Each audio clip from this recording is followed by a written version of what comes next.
የክርስቶስ ፍቅር ግን የሕግ ሁሉ ፍጻሜ ነው። አንድም የሕግ ሁሉ መጨረሻው ፍቅር ነው ሲል ነው። ወንጌላዊው በመጀመሪያ ቃል ነበር አለ። በመጀመሪያ ማለት በክርስቶስ ማለት ነው። የቅድስት ድንግል ማርያም ልጅ ኢየሱስ ክርስቶስ ሰው የሆነ በፍቅር ሕግ መሆኑን አድማጭ አስተውል።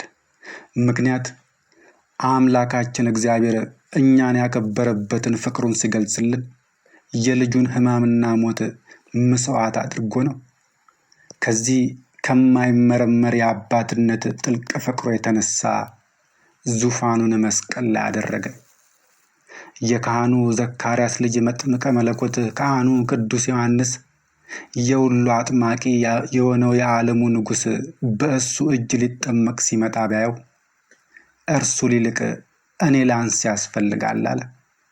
አንድም እርሱ በእኛ ይልቅ ይከብር ከፍ ከፍ ይልም ዘንድ አምላክ በተዋህዶ ተወልዶ ሰው ሆነ። እኛ ደግሞ በእርሱ እንድንከብር ፍጹም ሰው አምላክ ሆነ እያለን ነው።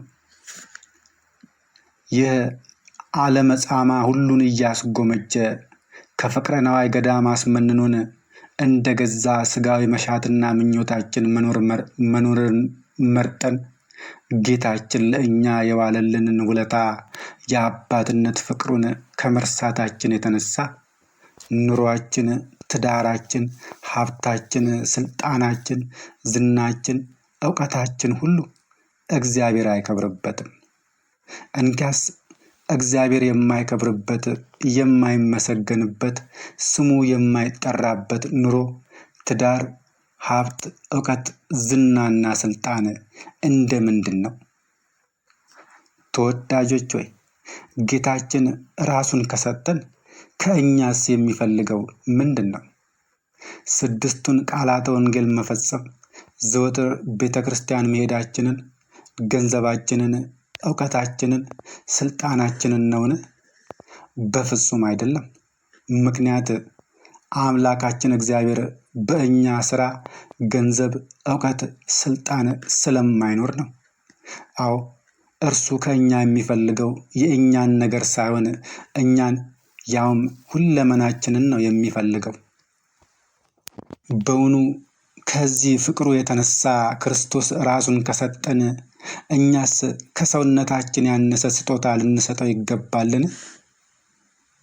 እኛ በስጋንንና አይደለም ራሳችንን ልንሰጠው ይቅርና መንገድ ላይ በሆነ አጋጣሚ የእኔም ቢጤ መስሎ ለማኝ መስሎ ብናገኘው ለማስተናገድ ዝግጁ አይደለንም። የክርስቶስ ፍቅር ግን ከአእምሮ በላይ ነው።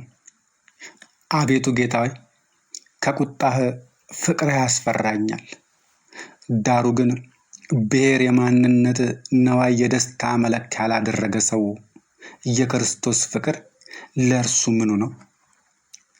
በስጋንንና መልካም ነገሮቻችን ሁሉ ከጥቅም የመነጩ በቁስ የሚለካ ስለሆነ ልባችን፣ ነፍሳችንና ሀሳባችን በፍቅር ሕግ አልታነጸምና ትህትናችን፣ ፍቅራችን፣ ደግነታችን ሁሉ በአፍ ብቻ የሚገለጥ ስለሆነ በተግባር የሚታየው ስግብግብነታችን፣ ስስታችን፣ ጥላቻችን፣ አክራሪ ብሔርተኝነታችን ነው። እግዚአብሔር በጸጋ ስጦታው አይቆጭም። እኛ ግን በምንሰጠው የምንቆጭ በኃጢአታችን የማንጸጸት አይደለንምን? እውነታው ግን የተሰጠን እውቀት፣ ስልጣን፣ ያለን ሀብት፣ ጥበብ፣ ዝና፣ ሁሉም ነገር የተሰጠን ጸጋ ነውና ልንኮራበት አይገባም። በፍቅረ ነዋይ ተጠምጄ የዚህ ዓለም የኃጢአት ሙቀቱ ተመችቶኝ ቆይ ነገ ቆይ ዛሬ እያልኩ ሳመነታ ከቤተ መቅደስ ሳልመጣ ንስሐ ሳልገባ ረፍዶብኝ ይሆን?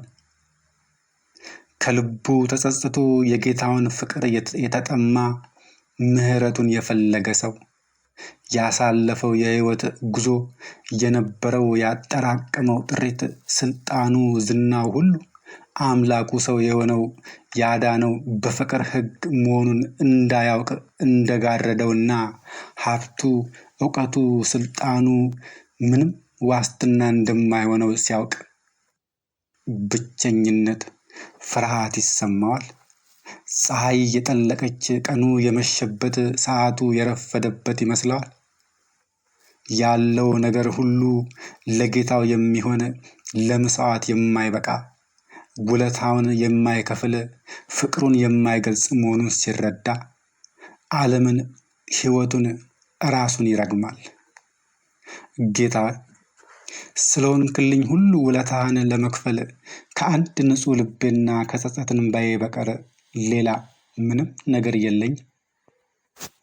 ያለፈውን ሕይወቴን ያሳለፍኩትን ሁሉ እያሰብኩ በጭንቀት በንዴትና በጸጸት እንባ ደክሜያለሁ።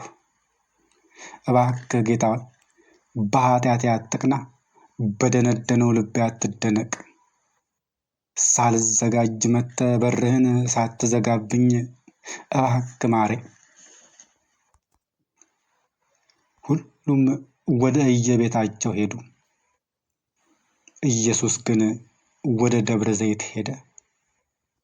በዚህ ምድር ላይ በሥጋ ሲመላለስ እንደ ሰው ሲኖር ራሱን የሚያስጠጋበት አንድስ እንኳ ሰውና ዘመድ የለውም የተባለ ጌታ ግን እንደምን ሰውን ወዳጅ ነው። ይቆየን።